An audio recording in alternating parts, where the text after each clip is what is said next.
Amaskut's Combat Mastery Achievements are here, and Runecrafting has had a massive quality of life overhaul, so let's check it out. Alright, starting off, Amascut, our latest boss, raises the stakes with the launch of the Combat Mastery Achievements. So here you can see, if you want to pause at any moment to see the various different combat challenges that are up for grabs with the new Amascut boss fight. However, do note, today was the day that 4000 Enrage was meant to come out, but after several discussions with players around leagues, they felt that it would be best to hold off for the time being, so 4000 Enrage will be released at a later date when the timing feels right. Other than that, here are your numerous Amascut Mastery challenges.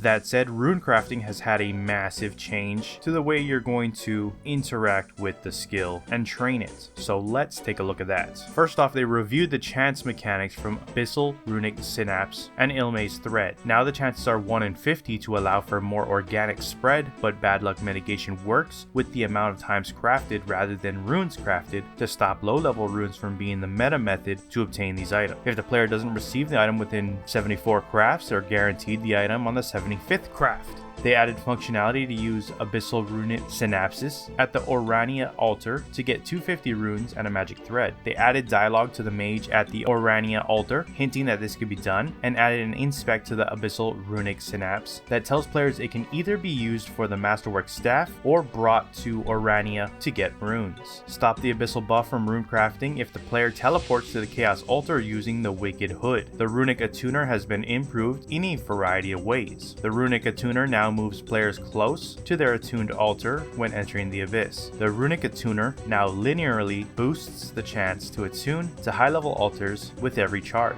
rather than at 20 and 40 charge. The Runic Attuner now attunes to any altar every 7 charges, allowing players to go to an altar of their choice. The tooltip changed to reflect the above changes. The Runic Attuner now works for Armadale runes and combo runes if attuned to the air altar / one of the elemental altars. The abyss no longer gives XP boosts. Runecrafting XP benefits have been built into the skills levels directly and give XP boosts to crafting runes at altars, including the Oriana altar that at level 105 add up to plus 300% XP. The Demonic Skull no longer gives XP boost to runecrafting and no longer boosts Magical Thread chance. The Magical Thread chance boost is now part of the Wilderness Area task reward, increasing with every set until the old amount is reached at Elite. The Wilderness Sword effect that has a chance to teleport the player into the Abyss Inner Ring now also works if the sword is in the backpack. Change the Oriana Altar XP balance from 2 times XP to 1.5 times XP compared to regular rune XP, since it now also benefits from the Abyss boosts. Slightly buffed external magic weapon imbuing to account for slightly higher overall core runecrafting XP rates. The Paradox spell has now been turned into a self buff, extending in length and made usable with a lot more skilling nodes. Increase the duration of Paradox to 1 minute and rebalance the runes needed. Added the Arc, Magnetic Minnow, and Swarm Fishing, Barbarian Fishing, Croesus Front Fishing, Not the Boss, Rocktail, Cavefish, and Ghostly Soul to the list of fish that work with Paradox. Stop the Dwarven Fishing Extractor from allowing players to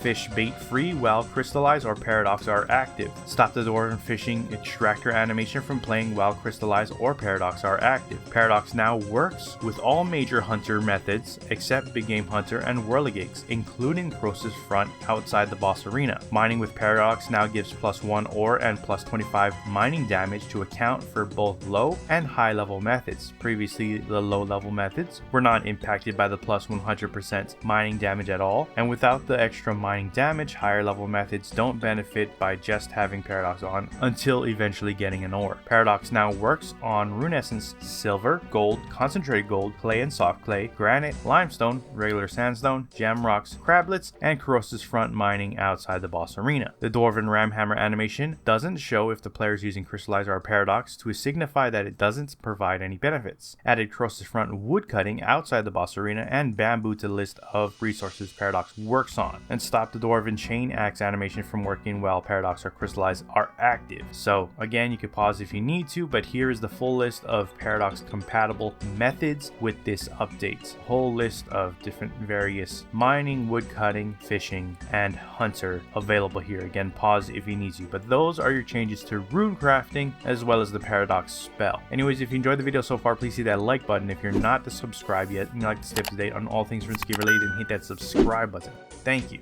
That said, we're now going to shift on over to the patch notes and see what's been changed with today's update, so let's go ahead and check it out. Starting off, we got Amascut, Goddess of Destruction. Fix the positioning of the vortices within the prison realm during the Amascut Devourer boss fight encounter. Iron Man can now benefit from other players' Prism of Salvation. Added a brief immunity to players leaving the portals during P2 and P4, which will prevent them from being hit by invisible waves. Added full immunity to player clicking to follow the light during P6 if they are hit by a telegraphed attack. As they click, they will now spawn on the platform unharmed. Fixed an issue where the Devourer Aura Amascut eye effect was not properly aligned when using a female avatar. Reduced the attack range of the feline Auk from 2 to 1 in the Amascut encounter. Resolved an issue where the Inceptor debuff on phase 5 of the Amascut was not clearing up. This happens if you took the hit the same tick you reformed to Mechan. Insane File Boss now correctly requires having a Amascuti unlocked. Updated how loot is distributed during Amascut Devourer kills. The base tank now takes first priority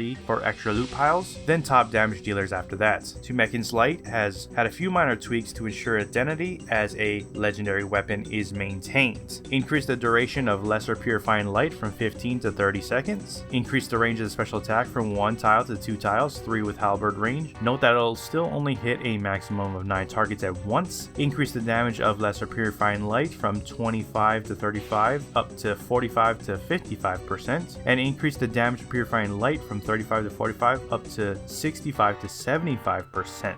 To Mechan's Resplendence has had a few changes to ensure it fits solidly into the meta for magic. Charging has been reduced to 5.4 seconds. The set effect with 3 items increasing of your damage over time abilities while inside Sunshine has been changed to a 1.5% crit strike chance per piece worn when inside of Sunshine. Set effect with 4 pieces remains the same. The set effect with 5 pieces, Channeling Asphyxiate, for its full duration grants Embodiment of Light for 9 seconds, granting your next non-channeled magic attack 50% critical strike damage, has been changed to Channeling Asphyxiate for its full duration grants Embodiment of Light for 9 seconds, increasing your critical strike damage by 50%. And they added a prayer bonus to each piece of the armor sets if the Sun God demands it. Next up, we have some hot fixes that went live to leagues during the past week. Logging out no longer resets loot earned during an Arc Lacer or Telos streak. Resolved an issue whereby boss drop rates in leagues could not be reduced to under 1 in 10 due to safety checks. Fixed an issue that was downgrading a player's wingsuit after they unlocked tier 3 version from the 4th relic passive. Fixed an issue that was causing the world first for soloing the ambassador to trigger multiple times. League's players can no longer repeatedly cast the Granite Maul special attack for free using the specialist relic. Players are now granted access to Shiloh Village and Tormented Demons. A new passive has been added to tier 3. A Draven staff can be claimed by the Sage, allowing basic Fairy Ring access. However, they will still need to complete the Fairy Ring questline to access without the staff or Fairy Flight relic. Upon reaching tier 5, Raziel and Hermod are able to be fought without needing the questline completed. Upon reaching tier 5, the Sun Spear item is unlocked and can be reclaimed via the Sage. During the new Foundation quest only, building speed of the fort and experience earned has been increased by 10-fold. Do note that the experience earned with this change is the same as before the change. Players can now learn, create, upgrade, and wear the full Slayer helm without the completion of smoking kills. Reaching relic tier 6 now grants access to the enriched Pontifex Shadow Ring, which allows access to Dream of Aya. The ring can be reclaimed from the Sage. Next up, we have a couple league changes that were updated today. Equipping a Slayer helmet will now complete the relevant task, and creating a God Sword on an anvil now correctly completes the task. Assemble any God Sword from God Wars Dungeon. And that is it for your patch notes. Links to everything discussed in this video will be down in the description below. Head on over to check them out if you wish to do so. If you missed last week's video, it'll be on screen now. Looking forward to seeing you there, and if not, I'll see you with the next RuneScape news coverage video. Until then, I am out. Aloha.